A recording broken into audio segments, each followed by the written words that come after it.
Memorial Day weekend, over 2,000 miles, and one of the coolest concert venues in America. We're Live and Tan, and we're inviting you on our Montana weekend adventure.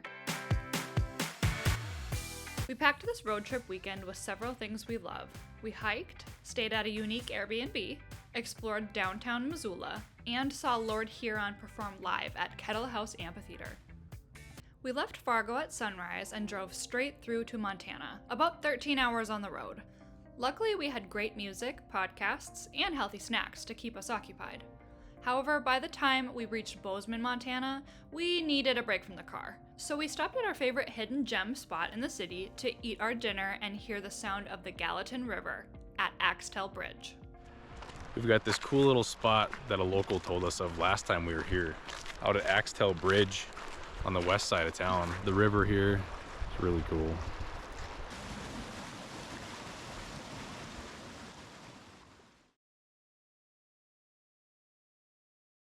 That night, we stayed at a hotel in Butte, Montana before our epic hike that we had planned for the next day.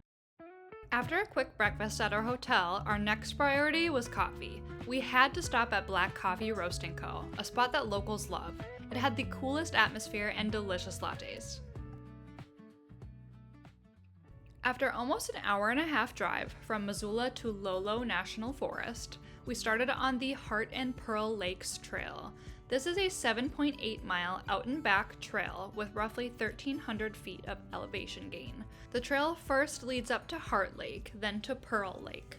We were mentally prepared for the elevation gain for this hike, but one thing we were not prepared for was how snowy the trail was.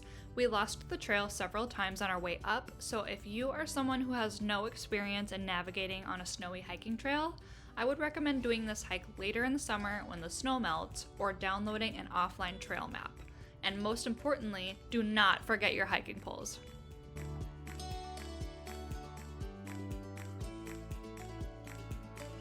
Well, it was a bit of a journey, but we did make it up to Heart Lake.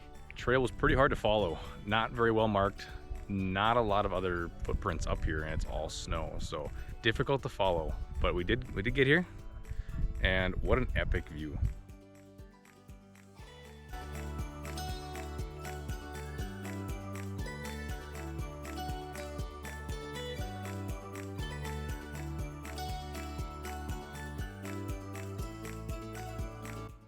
Due to the snowy and icy conditions of the trail, we actually decided to skip Pearl Lake this time around, making our hike only about 6 miles round trip.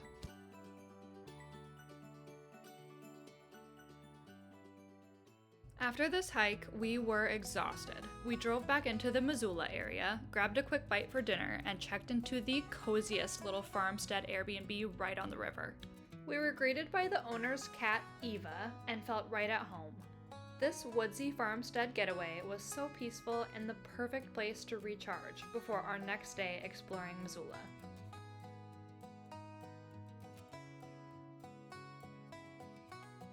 Breakfast was our first priority that next morning, and coffee was next on our list. We wandered downtown Missoula and found Cafe Mimosa, a vibrant breakfast place with delicious elevated breakfast options and really fun cocktails. We highly recommend you check this place out if you're ever in town. Afterwards, we took a stroll across the bridge over the Clark Fork River for lattes at Clyde Coffee Co. Of course, we also had to browse around some of the local shops before we ran some errands and took a short rest at our hotel. If you go to Missoula during late spring or early summer, you might get lucky enough to watch locals surf on the river near Kara's Park. You heard me right, people surf here and it's really fun to see.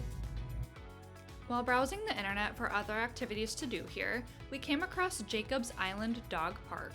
We ended up picking up some Thai food and bringing it here. You guys, this was the perfect place for a little picnic and a sunny afternoon swim. And if you're someone who likes to bring your pups along with on your adventures, this would be a great place to stop.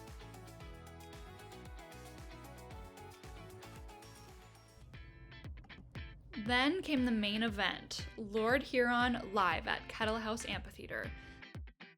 This amphitheater was one of the coolest places we have ever been. Picture this, mountains all around you, a river flowing behind the stage, and a crowd enjoying local craft beers and dreamy music under the setting sun. It was absolutely magical.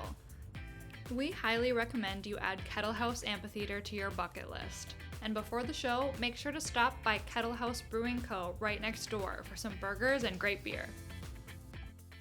We were out late and planned to wake up super early to get back home, but this experience was worth the lack of sleep and long drive we would have to make the next day. It's 5 a.m. here in Missoula. We both got maybe 3.5 hours of sleep or so. Morale is low. So we got a 13-hour drive ahead of us, 950 miles, and we got to work tomorrow, so let's get it. The 13-hour drive back to Fargo was a bit exhausting, but long drives are worth it when the experience is this epic. Hey guys, so we made it back to our apartment.